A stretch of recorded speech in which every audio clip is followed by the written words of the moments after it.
Hey everybody, welcome to Bones Collector, and I have a cute little game to show you today that I just got done playing, Lori and I really like it, obviously, or I wouldn't be showing it to you. But it's called Ghosts of the Moor, and the publisher is Tasty Minstrel Games, and I love these little box games that they're doing. The designers are Kramer and Kiesling. Hey, how could it be bad? These guys are probably the best board game design duo in the business. And the game plays in 30 minutes or so, 2 to 5 players, 8 and up it says on the box, and I think an 8-year-old or 9-year-old could play this game easily. But it's a very simple roll and move game. You're going to roll the dice and move one of your explorers through the swamp. And as you move them through the swamp, you want to decide where you want to go on these various tiles that are before you. And it's a set collection game, so you want to think, where do you want to move so that you can get 1, 2, 3, and even 4 of some of these tiles that are on the board. So you move your explorer to this coin, say for example, and then once you leave that space, when you roll again, you'll take that tile. And that's the hardest thing to remember, is not only do you want to plan where you want your explorer to go, but when you leave that tile, you have to take the tile you're leaving. And that's the meat of the game right there. Because if there is no tiles on that space, which happens when you get deep into the game, then you're going to have to leave one of the tiles that, either a ghost or one of the tiles that matches that space, up towards the exit of the swamp. And it gets pretty hairy, because as your explorers go through here, each player has 5 explorers, these tiles start disappearing and you end up going on empty spaces quite often. Now you get a plank that you can put on the empty spaces. You start the game with 1, and in the swamp there is another one, and I guarantee you people are going to fight over that plank, because once you have 2 planks you can hopscotch through the swamp. But if one player gets the plank and you don't get it, then that kind of makes you have to go after that other player and their plank. So they're going to have 2 of them. And when you roll your die and you have an opportunity to move your explorer onto a space with that player who has that plank, so you're both sitting on that plank, well, you're just going to sit there, and then once everybody leaves that plank, the last player to leave that space is going to get the plank. So that works into the strategy of the game, how to acquire that second plank. Lori, I had the second plank the whole game. I was able to hopscotch through the swamp on the empty spaces, and it really was a distinct advantage for me. She didn't have that other plank and had a couple of opportunities to share this plank space with me and try to fight for that, but she didn't do it, and I ended up winning the game. But that's something to think about when you're playing this game.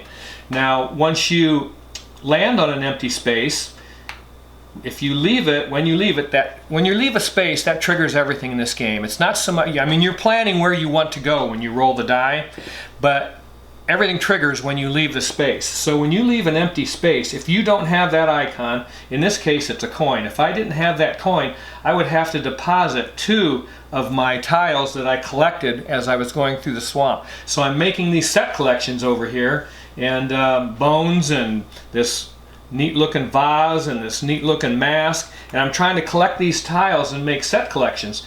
But if I go through the swamp and I land on an empty space without a plank and I leave that space, I either have to deposit this, in this case it's an axe, which I don't have. So when I leave that space, I would have to leave 2 of my tiles and put them towards the exit. So it really gets costly if you don't, when you go through the swamp, if you're not on a plank and you don't have that item, then you're obviously going to have to take 2 of the items you've collected, put them near the entrance of the swamp, and that's very costly. So you never want to do that, or at least you want to try not to do that. We ended up, I think we both had to do that eventually, but you want to try to avoid that as much as possible. And you're simply going to move all 5 of your explorers through this swamp, picking up tiles, trying to put your set collections together. You can land on these ghosts. They have ghosts in the swamp. Every good swamp has ghosts. I mean, that's just the way swamps work. So you want to pick up these ghosts sometimes. You don't want to have them at the end of the game though, because they're minus points. So this ghost has a 4 on it, it'd be minus 4 points. However, the nice thing about the ghosts, if you have them in your possession during the game, is that if you land on one of these empty spaces and you leave it, you can use a ghost to substitute for the tiles. So that ghost, that 4 ghosts would go up here towards the exit of the game, and I wouldn't have to give any more of my set collection tiles up. So you want to have ghosts during the game, but you don't want to be stuck with them at the end of the game because they're minus points. And it gets to be really tricky once these spaces, people start collecting items, and they get these items off the board, and you have all these empty spaces, and your explorers are traveling through here. It gets very tricky when you're trying to plan your move when you roll that die. So at the end of the exit here, at the end of the swamp, when you are leaving the swamp, there's these, let's see, 1, 2, 3, 4 tiles, 5 tiles, excuse me, that you're going to collect, and they have ascending point totals. The first one to get out, the first explorer to leave gets 6 points, 5 points, 4 points, 3 and 2, and so on. So those are the way the tiles work as you exit. So if you see one explorer getting, if there's a 2-player game, that's the way we played it. But once the first player leaves and gets to 6, if you're the other player, you want to get that next tile, which is a 5, and so forth. And just like any other game, you want to stay as close as possible to the other player and what they're doing. So you have to get these exit tiles towards the end of the swamp when you're getting your explorers out. But that is really the way the game works, and I really, really enjoyed playing it. Again, it gets very strategic as to not only where you're going to move, but the space, what's going to trigger when you leave that space. That's the meat of the game right there. And when you're moving through this swamp, you again have to look and see what you want to collect, because you get various points. You know, if you have 4 of these of the same item, you get, I forget how many points, but it's an ascending order, and then 3 and 2 and 1. So you want to have at least 2 of every one of these. And sometimes you'll collect a tile wanting to discard it.